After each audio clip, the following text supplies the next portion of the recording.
structurally, The Bullet Trick's quite different from your other two novels, with two parallel narratives, Glasgow and Berlin, and obviously sections in London. What were the challenges of taking that approach? You know, to a degree it wasn't so difficult. It wasn't so difficult. I wanted to have this dual narrative, and I guess I thought about it a lot before I sat down and wrote it, and that perhaps is something that I'm beginning to learn, you know, this idea of planning being quite important. So I had it more or less planned. I knew what would happen where, and I thought about it in terms of shades of light and dark, and in the Berlin narrative he's going from the light into the dark, and in the other narrative, the London Glasgow one, is the opposite direction, dark into light, and they come together at the ending. The ending, of course, is always difficult because you're trying to bring everything together, and I wanted a sort of explosion in a sense. And I wrote it chronologically. I don't think that for me it would have been possible to write Berlin and then to write Glasgow.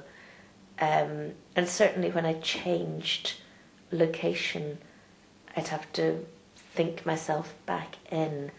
But it wasn't, in terms of tense or plot, those weren't particularly difficult things. I quite enjoyed it, really.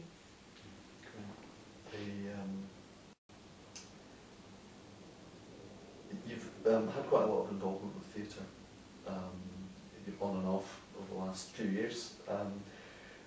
Did your writing and work with the theatre influence the novel at all? It's obviously incredible theatrical. Yeah, it was. I think that contact that I've had with theatres, both I've written a play, I've had books adapted, or books have been adapted for me, which is just so lucky, you know, really hugely lucky. And also travelling around Britain and other places in the world, and having to appear on stage, having to appear, to do that thing that actors do, to walk out on stage and present yourself and present your work, which the first few times I did it, I just thought the top of my head would come off. It just felt so ill and horrible, and I still don't like it. I'm not a natural performer. If the system changed and I never had to do that again, it would be fine. I've missed the hotels, I've missed the travelling, but I wouldn't really miss going up on stage. But at the same time, that experience has been quite enriching. It's been very interesting, and I love getting to see backstage, all of these places. So contact with actors and performers and with theatres, I think, has been a big pleasure. Great, excellent. Moving kind of more into the kind of context in which you're writing now, who do you most admire in Scottish contemporary writing? And separately, who do you feel most affinity with, you know, in terms of kind of aims and objectives, and you know, kind of, or just in terms of who you like? Who do I like? It's really hard, isn't it? I think strangely the poets. I think it's an odd thing because I don't write poetry, and I really wish that I could. Or I do write poetry, but it's rubbish. I can't do it. Yeah, I really try.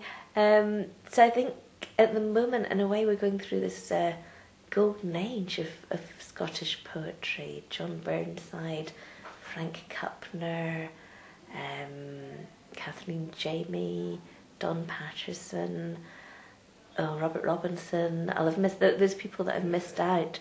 So I think that certainly the poets perhaps give me the most pleasure. In terms of Scottish writing, I guess part of what I like about the prose writing is the variety. I don't know who my favourite is. It changes, doesn't it? But I very much like a writer who I don't actually know, Alan Warner. I really admire his work, and I think part of what I admire is the way that he will change. Alan Moore is not producing the same book over and over again. He tries different styles.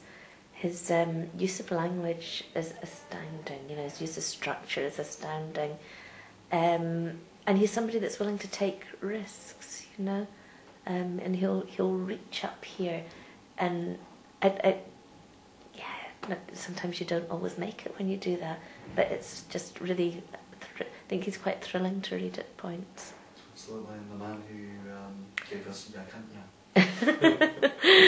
I'm sure I knew had heard that before. I've heard it before, but not seen it kind of down as a single word, you know, kind of addition to the lexicon. You are a regular radio broadcaster. How enjoyable is the process of making radio? I really enjoy doing radio stuff. In fact, I think anything that takes me away from the desk must be a good thing. But yeah, I think I should be given my own programme where once a week I just talk on things that have annoyed or irritated me during the week. I think we could call it From the Back of the Cab, and I could pretend to be a taxi driver. Now, I really enjoy radio. I think it's a brilliant medium. It's a great medium, and it's one, I guess it's a bit like reading and writing. I really enjoy listening to radio, and that's part of the pleasure that I get in being involved with it on whatever level. I think is that I know how enjoyable it can be to listen to. And perhaps the same thing as with the theatre. You get to go places that you would never otherwise go. You get to go in the back rooms and root about, and you get to talk to very, very interesting people who you wouldn't otherwise have access to.